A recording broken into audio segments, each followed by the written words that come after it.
Praise the Lord. ഇയ്യോബിൻ്റെ പുസ്തകം 19-ാം അധ്യായം 1 മുതൽ 29 വരെയുള്ള തിരുവചനങ്ങൾ. അതിന് ഇയ്യോബ് ഉത്തരം പറഞ്ഞതെന്തെന്നാൽ, നിങ്ങൾ എത്രത്തോളം എൻ്റെ മനസ്സ് വ്യസനിപ്പിക്കുകയും മൊഴികളാൽ എന്നെ തകർക്കുകയും ചെയ്യും. ഇപ്പോൾ 10 പ്രാവശ്യം നിങ്ങൾ എന്നെ നിന്ദിച്ചിരിക്കുന്നു. എന്നോട് കാഠിന്യം കാണിപ്പാൻ നിങ്ങൾക്കു ലജ്ജയില്ല. ഞാൻ തെറ്റിപ്പോയത് വാസ്തവമെന്ന് വരികിൽ എൻ്റെ തെറ്റ് എനിക്ക് തന്നെ അറിയാം. നിങ്ങൾ സാക്ഷാൽ എനിക്ക് വിരോധമായി വലിപ്പം ഭാവിച്ച് എൻ്റെ അപമാനത്തെക്കുറിച്ച് എന്നെ ആക്ഷേപിക്കുന്നു എങ്കിൽ, ദൈവം എന്നെ മറിച്ചു കളഞ്ഞ് തൻ്റെ വലയിൽ എന്നെ കുടുക്കിയിരിക്കുന്നു എന്നറിവിൻ. അയ്യോ, ബലാത്കാരമെന്നു ഞാൻ നിലവിളിക്കുന്നു, കേൾപ്പോരില്ല. രക്ഷയ്ക്കായി ഞാൻ മുറയിടുന്നു, ന്യായം കിട്ടുന്നതുമില്ല.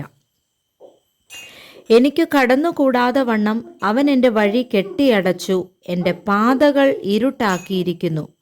എൻ്റെ തേജസ് അവൻ എൻ്റെ മേൽ നിന്ന് ഊരിയെടുത്തു, എൻ്റെ തലയിലെ കിരീടം നീക്കിക്കളഞ്ഞു.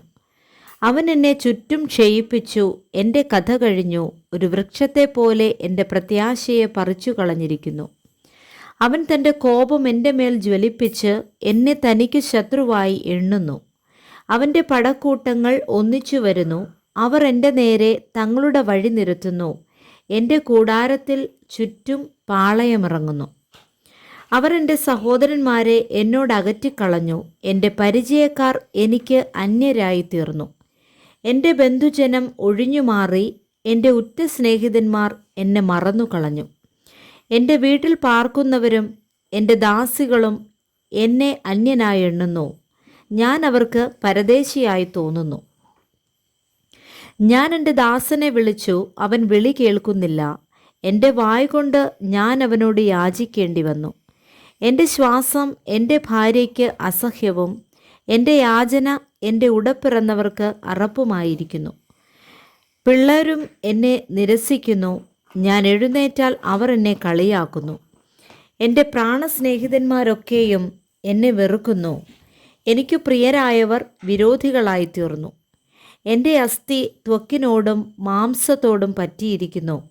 പല്ലിൻ്റെ മോണയോടെ ഞാൻ ശേഷിച്ചിരിക്കുന്നു.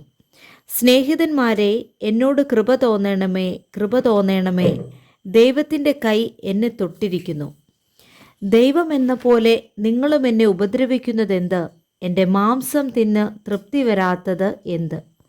അയ്യോ, എൻ്റെ വാക്കുകളൊന്ന് എഴുതിയെങ്കിൽ, ഒരു പുസ്തകത്തിൽ കുറിച്ചു വെച്ചെങ്കിൽ കൊള്ളായിരുന്നു. അവയെ ഇരുമ്പാണിയും ഈയവും കൊണ്ട് പാറയിൽ സദാകാലത്തേക്ക് കൊത്തിവെച്ചെങ്കിൽ കൊള്ളായിരുന്നു. എന്നെ വീണ്ടെടുക്കുന്നവൻ ജീവിച്ചിരിക്കുന്നു എന്നും അവനൊടുവിൽ പൊടിമേൽ നിൽക്കുമെന്നും ഞാൻ അറിയുന്നു. എൻ്റെ ത്വക്ക് ഇങ്ങനെ നശിച്ച ശേഷം ഞാൻ ദേഹസഹിതനായി ദൈവത്തെ കാണും. ഞാൻ തന്നെ അവനെ കാണും, അന്യനല്ല. എൻ്റെ സ്വന്തം കണ്ണ് അവനെ കാണും. എൻ്റെ അന്തരംഗം എൻ്റെ ഉള്ളിൽ ക്ഷയിച്ചിരിക്കുന്നു.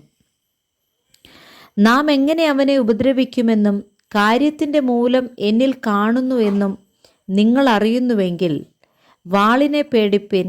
ക്രോധം വാളിൻ്റെ ശിക്ഷയ്ക്ക് ഹേതു, ഒരു ന്യായവിധി ഉണ്ടെന്നറിഞ്ഞുകൊള്ളുവിൻ. Praise the Lord. വായിച്ച വേദഭാഗങ്ങളാൽ കർത്താവ് നമ്മെ ധാരാളമായി അനുഗ്രഹിക്കുമാറാകട്ടെ. ആമേൻ.